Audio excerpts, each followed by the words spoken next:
At 9 o'clock on Sunday, the 10th of October 1965, Asians across Britain tuned in to Make Yourself at Home, the BBC's first regular programme for Asian viewers. In the next half hour, they were treated to a mixture of advice and entertainment, unlike anything ever seen before on British television. Hello, मैं आले हसन हूँ और BBC का ये एक नया programme है उन लोगों के लिए जो भारत और पाकिस्तान से आकर इस देश में बसे हैं। ये प्रोग्राम बिल्कुल ही एक नई चीज़ है क्योंकि अब से पहले BBC ने कभी भी यहाँ बसने वाले अजनबी और परदेशी लोगों से उनकी अपनी ज़बान में बातचीत नहीं की। I think when people started coming in the early 60s, obviously they were mostly single men, particularly from some parts of the Indian subcontinent. Their backgrounds are very much rural backgrounds.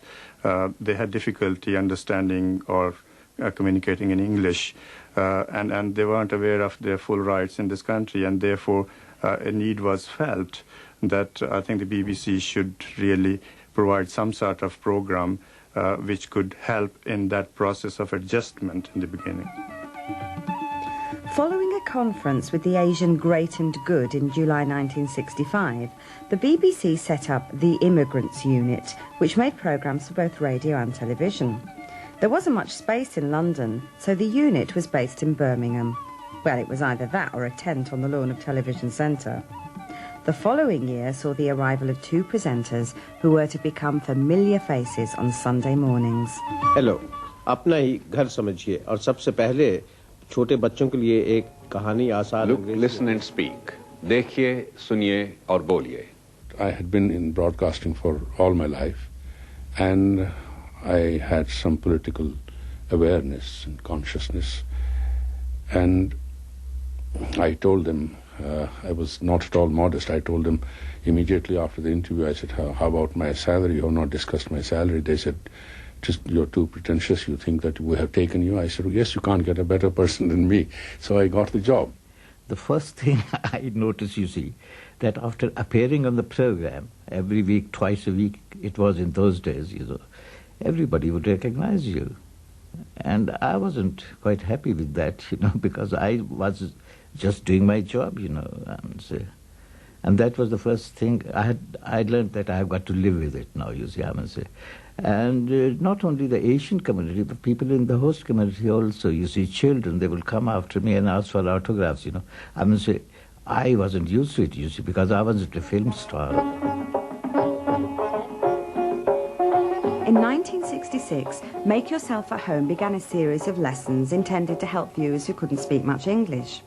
The lessons also contained handy hints for surviving modern British life. Hello. This is a switch on the wall. A switch. This is a light. A light. Some of my relatives went about learning English with a vengeance. Light. If I press the switch on the wall, the light will come on. Now, this is a lamp. Oh, wait. A table lamp. And this is the switch of the lamp.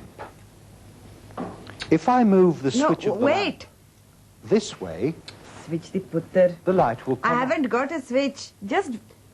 Will the light come on?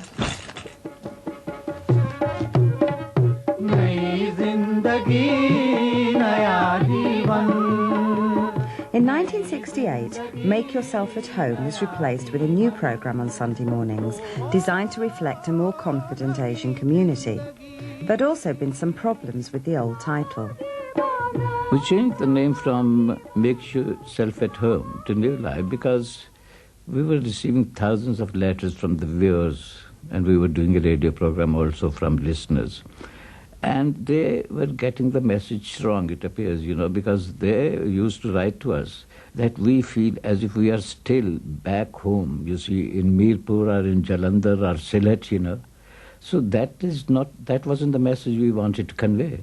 So we thought they're getting the wrong message. We want to make them aware that they are in this country. It's a different system here, different society. They should feel at home in this country, not there. इससे पहले Lester में bank of India की एक नई branch खोलते हुए भारत के high commissioner mister S Dhawan ने भी अपने हमवतनों को यही मशवरा दिया था कि जिन्होंने इस मुल्क को अपना लिया है उन्हें इस मुल्क से वफादारी करनी चाहिए। आपने बैंक को भी सुझाव दिया कि वो सिर्फ भारतीयों के नहीं यहाँ के अंग्रेजों की भी खिदमत We made them aware of their rights, their privileges, and how to exercise their rights. We stimulated their minds to say how they feel, what they should aspire for their children, and therefore it became sort of a current affairs program. We kept them informed of what was happening. Being dragged out of bed early on a Sunday morning soon became a ritual for many Asian families, mine included. After all, what other chance did we get to see Asians on the telly? Unless you include the couple that used to appear in Doctor Who, somewhere at the back covered in cling film, and I don't count them really.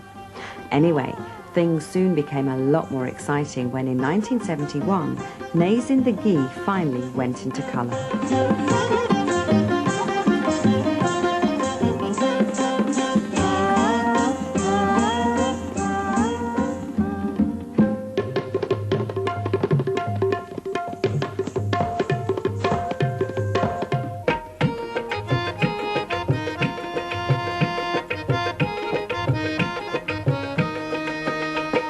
In 1977, the Asian unit began an additional programme, Gharbar, aimed at the growing number of Asian women at home with children.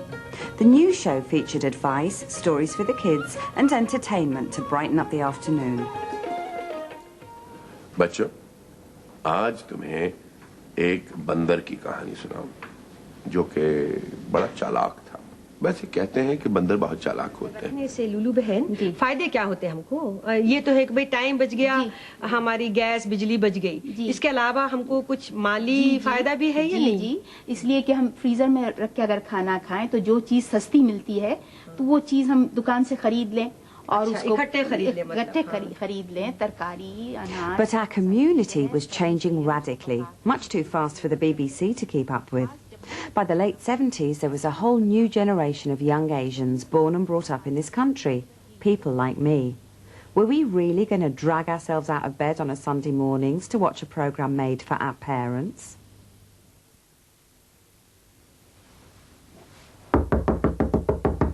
Come on, Nays in the Ghee is about to start. Aren't you coming down?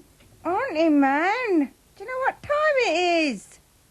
God, why did they put that programme on so early? Do they think Asians are nocturnal or something? You should make the effort. How else are you going to learn about your culture, huh? Well, I ain't going to learn anything about my culture watching that programme, because after 5 minutes I always fall asleep. It's so boring. All the presenters look so depressed. They should be on Valium. And as for the tip-top musical guests, if I have to sit through another fat bloke in pyjamas beating hell out of his harmonium, I'm going back to sleep. You see what this country is doing to you children? Turning you all into junglies. Stay in bed. And stay ignorant. But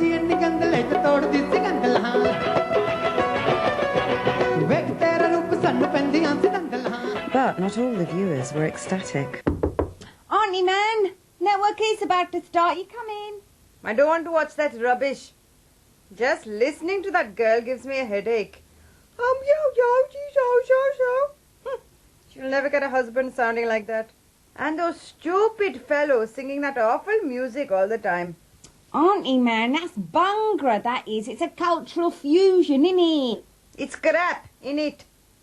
If I want to see a fat man in a white suit singing out of tune, I can ask your Uncle Aman to come over and I'll hit him with my tawa.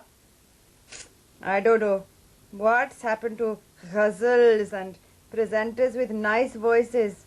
What is happening to our culture? This is our culture now, Auntie, man, innit? Look, you're going to come down or you're going to stay in your room and be a dinosaur? You coming? No.